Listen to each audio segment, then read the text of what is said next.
Niku, and we're going to be looking today at MACD and a few other things. I'm going to be discussing quite a bit. So, yeah, the title for today's stream is MACD. But before I get there, I just want to discuss something quick for all of the guys trading with PO Broker. I don't know if you guys noticed, but there's a little new icon there that was activated, I think, yesterday. It's been there for a while, but the event started, I think it was yesterday. So let's just have a look at that, because this is actually quite nice. There is massive prizes up for grabs. So how this works is, if you do a deposit, you're going to get a unique number depending on the amount that you deposited. So for every $50, you're going to get a number. And this will go into a draw. That's going to be, I think it's the 26th. Yeah, it's going to be done on the 26th. And you have the opportunity to win one of these prizes.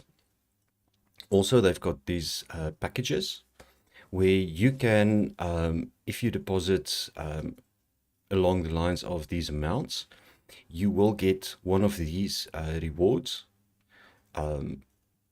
which is actually quite nice. So let's say you do 250, you could get a 80% promo code, or you could get a $20 risk-free trade, or you could actually just get $20 credited to your account. Right, and then also you will receive unique numbers for the draw. So this is actually a really nice event that's going on. And it's running for 2 weeks. It ends in 30 days on the 26th of December. So yeah, if you guys, anybody that's up, that needs to deposit and stuff, this is the time to do it. You might end up with a really nice Christmas bonus. Okay, so with that said, as always, I've got a promo code for you guys today as well. Promo code is going to be MACD80. It's MACD 80 for 80% deposit bonus on a deposit from as little as $10. Okay. So first, I wanted we're going to be just looking at the MACD today. We're going to look at what it is. We're going to look at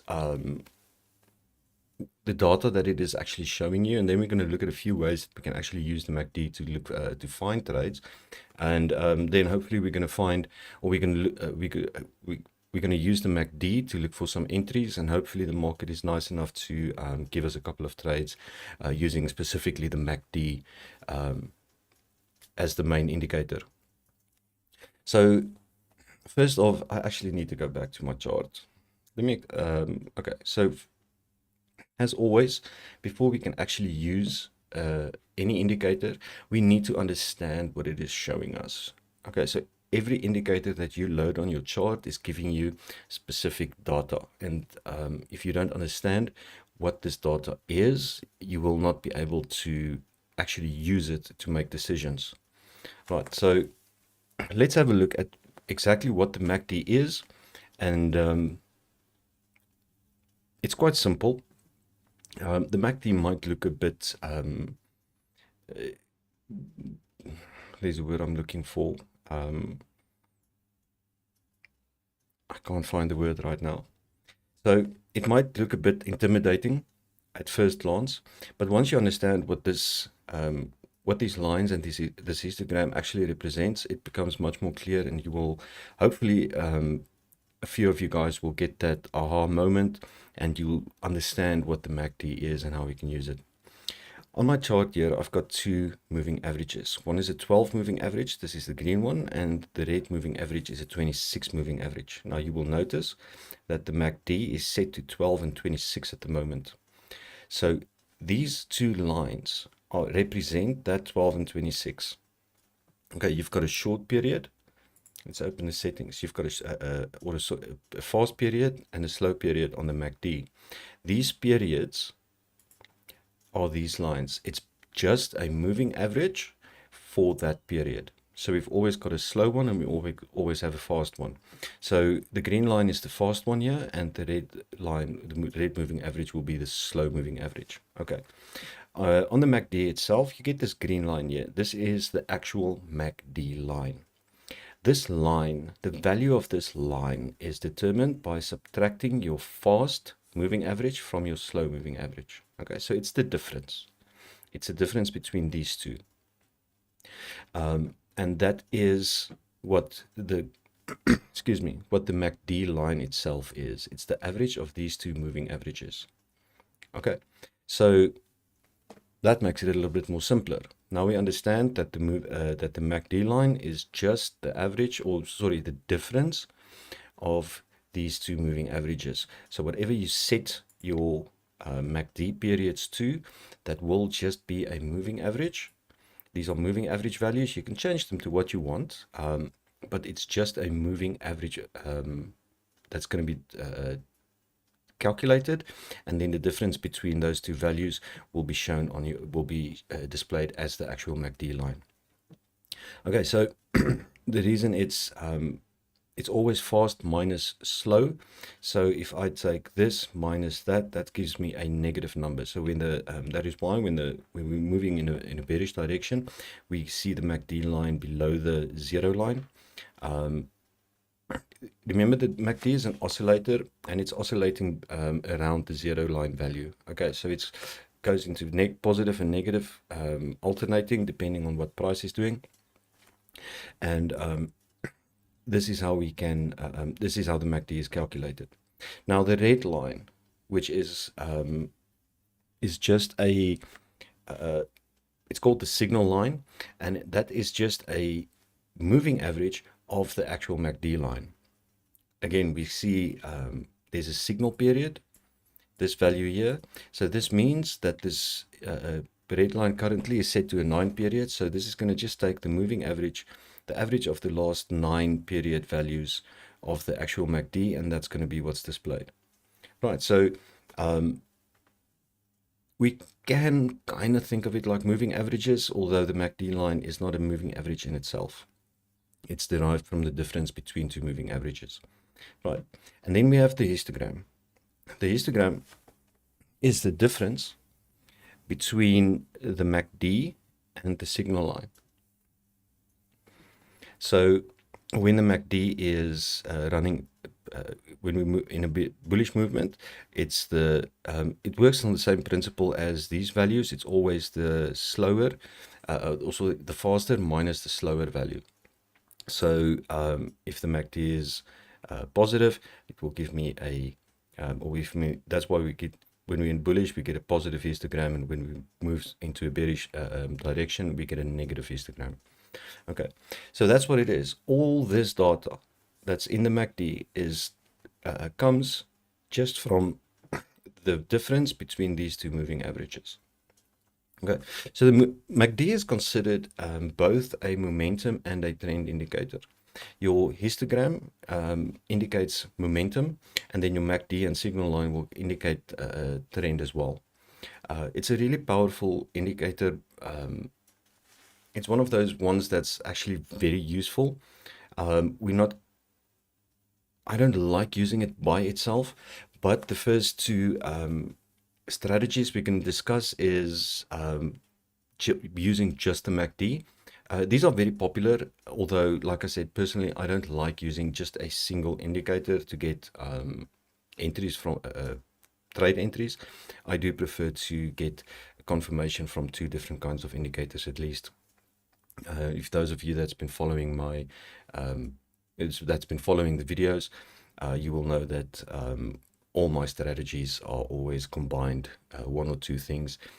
I love my momentum, but yeah, volatility and trend is also the volatility and trend indicators is also actually pretty good, and we'll be discussing those in future videos as well. But for now, let's have a look at different ways that the MACD can be used to find entries into chart, find trade entries on the chart. Okay, so using just the MACD, there's two popular strategies. using just the MACD to find entries. First of these will be the MACD and signal crosses. So when we get this was actually a good example of a cross. So we were in a bearish movement. MACD was running below the signal line, and yeah, at the bottom, MACD crossed upwards from the signal above the signal line, and this is a MACD signal cross. So this will indicate a bearish direction for us. And then obviously, when it's crossing downwards like it did here, this will indicate a sell position, a sell entry. Another way that the MACD is often used is what they call the zero line cross. So when we're looking at the MACD, let's see if we can zoom in maybe a bit. So when the MACD is negative, like it was here, and it crosses the zero line here, goes into the positive side of on the positive side of the zero line, this will also indicate a buy area. And then conversely, if it crosses downwards as it did here, where was that cross? Let's just zoom in a little bit. The cross was on this candle here. So if it crosses from the bearish side to the bullish side, or the positive side to the negative side, this is also considered a sell entry, and there was a sell for us there. So that's two ways that people, two popular ways that the MACD is being used, but this is using the MACD by itself. So you don't have any confirmation of trade entries. Another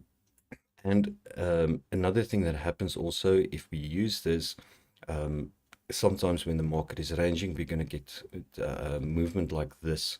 So you're going to get a lot of false signals as well if you're using only the MACD.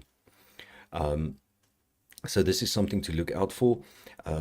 It's great if we're trending, but if the market is ranging, or if there's a lot of volatility and we're not really trending, this movement here, for example, is, although technically a trend, I would not consider this trending as such, because we're seeing a lot of lows being broken. It's just too much volatility, and we're not really moving in a direction over time. We've got massive ups and downs here. So this is what a trend really looks like. In my opinion, this is much safer for me to trade. If I'm looking for trades in trends, this will be movement like this will be what I'm looking for. Okay, so these two ways to use the MACD, and like I said, this is only using the MACD itself, and although possible, I'm not a fan of using just one indicator ever. I like to combine indicators just to get that extra confirmation that that increases the probability of your trades. Let's look at another way we can use the MACD, which is one of my favorite. And if you've known me for longer than 5 minutes, you will know that my absolute favorite strategy in the world is divergence. I love divergence because it's real time. It's not a lagging signal. It's you get entries as the market is moving, and also that the fact that it's not predictive. It's just showing me something that's happening and something that I'm following. Divergence always works. It won't work 100% of the time though. Okay, so how do I rephrase that? You will not get a day where there won't be a day where you won't get divergence entries on charts. But of course, there's no such thing as a 100% win rate. So no strategy is going to give you 100% winning trades. But the divergence is actually a very good, does have a very good win rate. And we can use the MACD to find divergence. This is actually a decent example right here. We had, price made two highs here. Let's draw this in. So we had two highs, and the second high was higher. It was a higher high between these 2 points here. But my MACD and signal line both made lower highs. So this is normal bearish divergence, indicating that we might anticipate a drop coming real soon. You could have, once it formed, you could have actually played this for like a minute or something maybe. But yeah, that's this is my favorite way of using the MACD, is finding divergence on the MACD using the MACD and the signal line.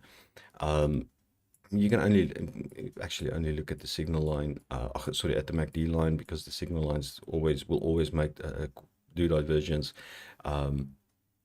if the MACD does divergence. We had another example here of normal bearish divergence. Okay, and we can also find hidden divergence with it. Hidden divergences. Let me just switch off. Sorry, auto scroll is running. We had some hidden bearish divergence here as well. So price made a higher low.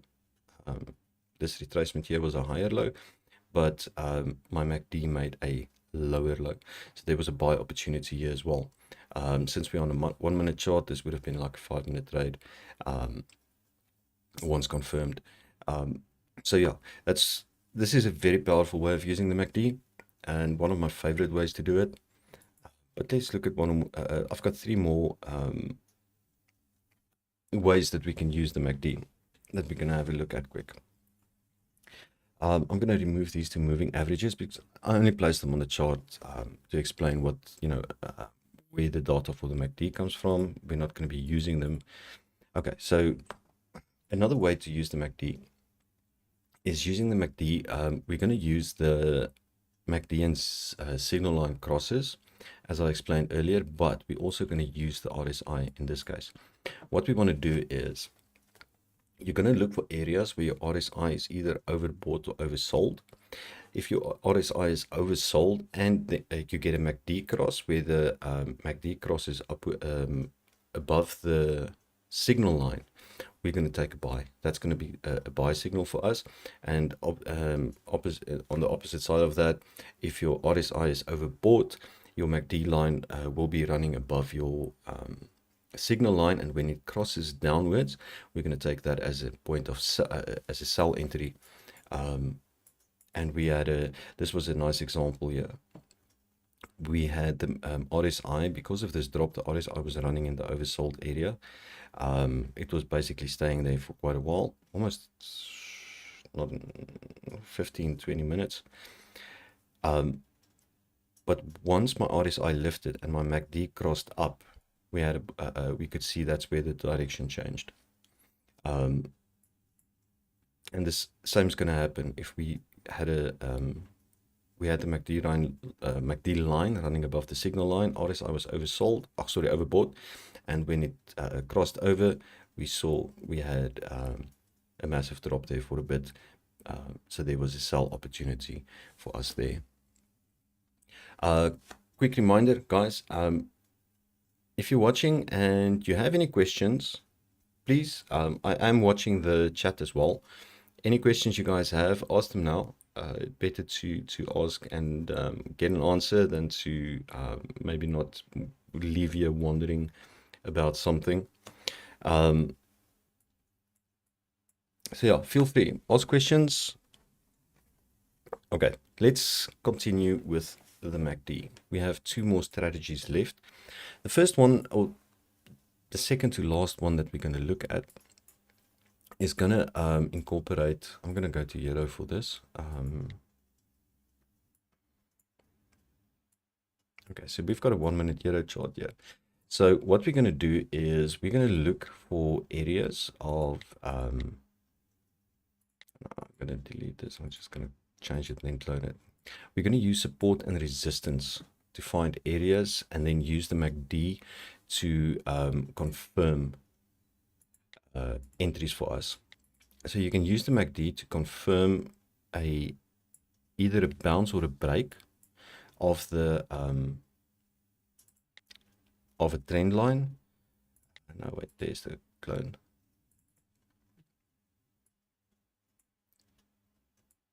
Okay, so as we see here, is that level? That's level-ish. This was a very nice, very decent, let's get these 2 out. This was a very decent support area, and once it broke, it became a resistance area. So price got rejected off this support area twice. It was actually a decent one. We can see that this level from here as well, came from here. Um,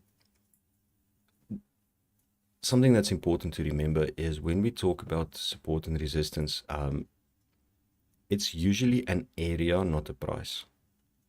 A lot of people think it's a price, it's a specific price.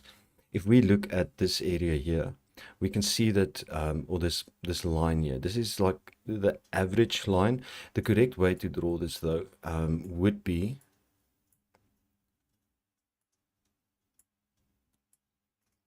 let's just get it nice and level. Okay, so the correct way to draw this support area will be like this. It's hooked. There we go. Okay, so this is the actual support area. Okay, so when we're saying a support level, please remember that it's always an area. It's not a specific price. If we use just a specific price, you will get a lot of fake breaks and stuff. But if we look at it like this, we take the high from this area and the low from here, then we can see that it actually starts making sense, right? So when I'm trading, when I'm doing these videos, I just draw it like this. So just to keep that in mind. Okay, it's not that specific price, but we know that it's a little bit above and below this specific line here. Anyway, let's get back to the MACD. When price came down to this support area here, which came from previous, but I can't really zoom out anymore. But this was an existing support area. Price came down and bounced. When it did, we also had the MACD turnover, a crossover here. So there was a buy opportunity for us. Same with, if we look at this area here, we had the cross, but if we look at what happened with the RSI here, we went bullish just as we crossed as the MACD line crossed, and after we rejected. It did not happen here. Okay, so we got a fake break, a little bounce off the support, and then it tanked. Came back to retesters. We know that quite often if support line gets broken or a resistance line gets broken, quite often price will come back eventually for a retest. Well, eventually, relatively soon for a retest. And then, you know, we're going to look for trades in that area. And this is what happened here. We had price come back up to the support area. This was the retest of the loss of the support. And we can see that when the MACD turned down, we had some sell opportunities there as well. Okay, so that's one way. Another way to use it, you can draw support and resistance areas as your chart goes along, and then use the MACD to confirm your bounces or breaks. All right. Lastly, way to that popular way to use the MACD that's actually quite effective as well, will be using Bollinger Bands. Okay, so these Bollinger Bands are set to a period of 14 and 2. That's the default for most brokers or for most platforms. So when do we, how do we use the Bollinger Bands to find entries? When price is running in one of the bands and my MACD turns to the opposite side, we can take trades in the direction of the turn. Like we had the example here, price came down, running inside or on top of the bottom Bollinger Band. When it turned, we had the MACD line cross over the signal line, and after that we just came back for a retest, but there was buy opportunities there for us. And we also had this, the RSI was super oversold there, which brings me back to one of the previous ways I mentioned. So if you combine these, this is the reason I like to combine entries and not use just, or combine indicators and not just use one specific one. Keep in mind, the MACD is a lagging indicator. So your signals will always be a bit late. That's something you need to keep in mind, because oftentimes we will get you will get a signal like we did here with the MACD, and then if you took a buy here, we're on a 1 minute chart. So if I'm doing 1 minute, I take 5 minute trades. So I was on a this would have been a buy. By the time my MACD fired and I missed the turning point, I missed half of the move already by the time the MACD actually gave me an entry. Sorry. So keep in mind that quite often you will get moves like this where it just comes back for a little bit back. Don't rush MACD entries. It's just something you need to keep in mind. MACD is a lagging indicator because it uses all its data. The data that it uses does not come from actual current price, but it comes from a moving average. Sorry, two moving averages, 12 and 26 period. So it does lag a bit. Right, so that's something to keep in mind. Okay, so we discussed 6 ways we can use the MACD to find entries. And it's one of the most versatile indicators we can use. If you have the RSI on your chart already, and you have Bollinger Bands on your chart, you can use the MACD a couple of different ways to find entries and to supplement whatever your whatever strategy it is that you are currently using. You can just add a MACD and then use existing indicators to find entries. Also, if you're using, let's say you've got a stochastic on your you've got a stochastic on your chart, but you don't have RSI on your chart. You don't have to add the RSI. You can use the stochastic in the same way. The RSI and stochastic are momentum indicators, right? So you can replace the RSI with the stochastic. Won't really make a difference. If you're using oversold and overbought areas with MACD turns, for example, it won't make a difference. You'll be good with that. Let's see, we've got the MACD crossing upwards here. Might actually get us a buy opportunity. But my momentum is bearish still. We also had the RSI didn't quite go into the oversold area. So I'm going to sit this one out. For me, this is a weak entry, if I could put it like that. Remember when we discussed the RSI with combining the RSI with the MACD, the condition was when the RSI is oversold or overbought and we get the cross. It didn't quite reach the oversold and overbought area, and this is still quite bearish. I suspect we're going to see a pullback to retest the middle Bollinger.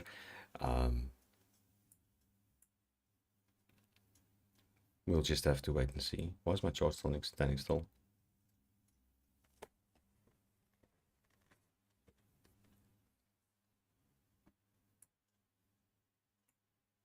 There we go. Just didn't have any movement. Let's just see what happens if we keep pushing, but I suspect we're going to see a come down to the middle area first. Okay, so remember guys, whatever strategy we're using, whether it's one you've seen on this channel or it's one you've seen somewhere else, 2 things about that. Always, if it's new to you, always test it first. Test it so you understand it. Test it so you're familiar with it. And test it so that you know whether it's profitable or not. Never take anybody's word. When it comes to stuff like this, don't just assume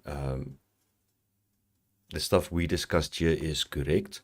I do try my absolute best to give you guys accurate information, but it's a good rule of thumb to always test this for yourself. The second thing you always have to remember, again, doesn't matter what strategy you're using, but very important is you have to have clearly defined entry parameters for your trades. If you don't have them, you're gonna be guessing. I want to say it's going to be like you're guessing. you you're gonna have setups where you're not sure whether you should take the trade or not, stuff like that. And we don't want that when we're trading. When I'm trading, when I'm actively in a session, in a trading session, I don't want to doubt whether I should take trades or not. I would try my best to remove all doubt from my trading. So my entries are very well defined.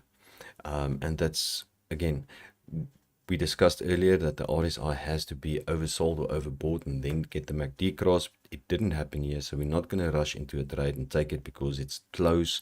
I don't like stuff that's close. I like my entries to be valid. If they're not valid, it's either valid or invalid. I don't take stuff because it's almost valid. We leave those trades out. Okay, so let's see if we can find some entries. I'm going to be looking a bit at Bitcoin. On the Bitcoin OTC. Okay, so for those of you that's unfamiliar with the difference between regular assets and OTC assets. OTC assets basically bypass exchanges. Okay, so if you're trading Euro USD, your positions goes through an exchange. This will be like the New York Stock Exchange, or depending on what area you're in. But the exchanges are like the New York Stock Exchange, the FTSE in the London Stock Exchange, the DAX, the SIX in Switzerland. If you're in South Africa, it's the JSE, suffix technically in South Africa, but all trades goes through an exchange.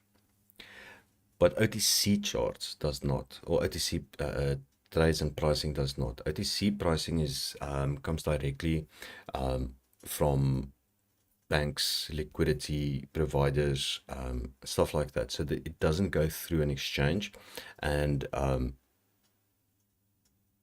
it's available 24/7.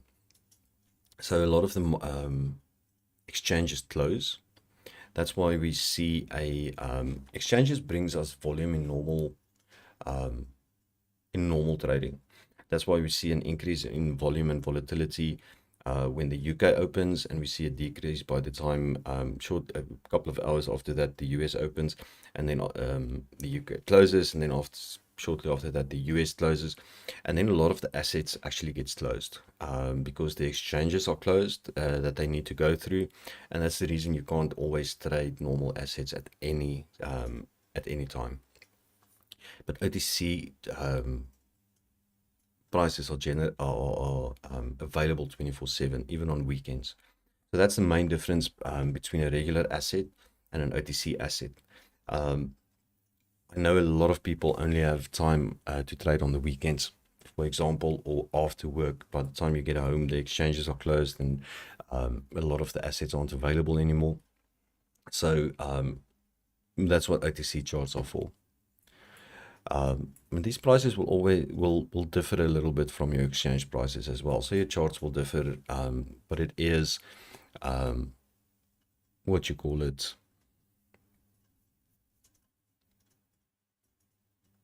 It is still basically what's the term I'm looking for? The charts are different, but it's still something that's being traded. It's just like I said, it's just bypassing all the exchanges. Because these are certain periods of time of the day, these are closed.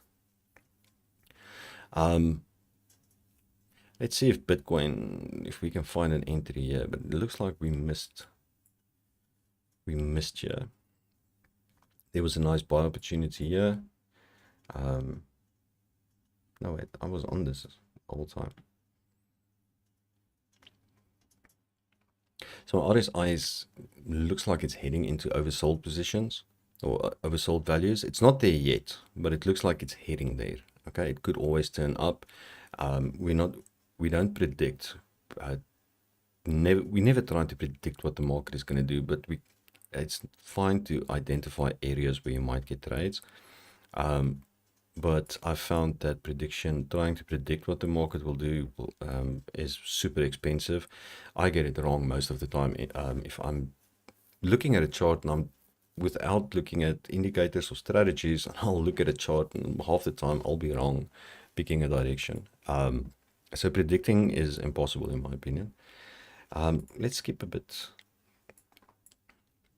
See if we can find some entries. Mr. Buy team had a trade opportunity here as well. The MACD will require a little bit of patience though. Okay, it is a solid indicator. It does give solid entries, especially if you combine it with other indicators, but it's slow. That's something you need to keep in mind as well. You're not going to get an entry a minute with using the MACD. Let's switch to 10 seconds maybe. Remember the strategies, everything I explained today can be used on multiple time frames. Okay, so it doesn't mean you necessarily have to use a 1 minute time frame. I use most of the stuff that I do in the videos, I use on 1 hour and 4 hour charts as well when I'm trading Forex too. So I like to trade a 10-second chart during the day when I'm trading options. I usually watch a 10-second and 1 minute side by side. I use the 10-second chart to get 1 minute trades, and I use the 1 minute chart to get 5 minute trades. We have a crossover here. We got rejected. We had bullish momentum. It got rejected off the RSI middle line. So my RSI is the bullish momentum is being conserved. We have a crossover. I would like to see the histogram move up a little bit.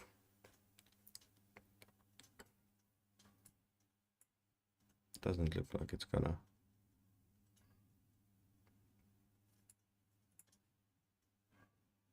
Okay, but we had the RSI here in oversold, and then we had the crossover.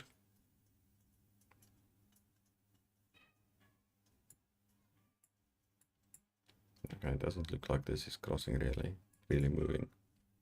I'm super cautious trading this time of year. Tomorrow is my last actual trading day for the year. I don't trade the last 2 weeks of December and the first week of January.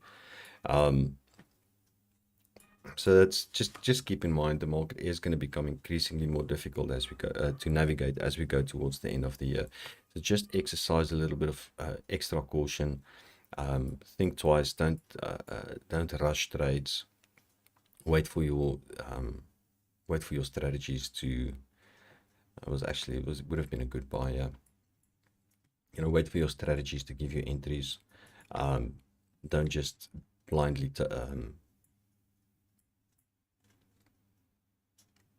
be precise. Be safe. Think about it. We haven't gone into oversold yet. Okay. So I don't think we might not. I was hoping we'd get lucky and get a few, at least 1 or 2 entries using the MACD. But like I said, the drawback is usually the better something is, the slower it is. So one of the drawbacks of the MACD is that it is a slow strategy or a slow indicator. There are different ways we can use it. We don't just have to wait for one specific thing, but it is still a slow indicator. So yeah, I think we're going to call this today.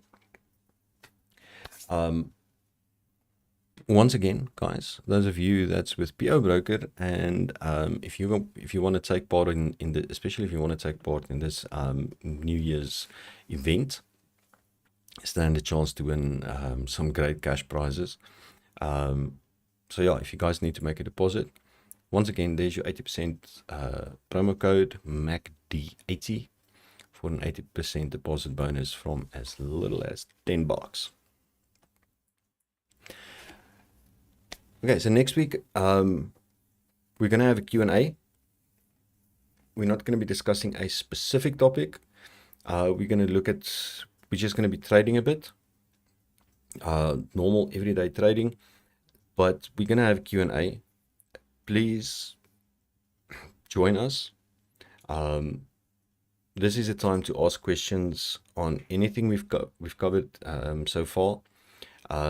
If there's something you guys don't understand, this will be a great, absolutely great time to get those questions in, so we can, you can get clarity and understanding on some whatever topic it is that you feel you need some more information on. Until then, as always, guys, trade safe and trade smart. And I'll see you guys next week. Have a lovely holiday period. Until then, goodbye.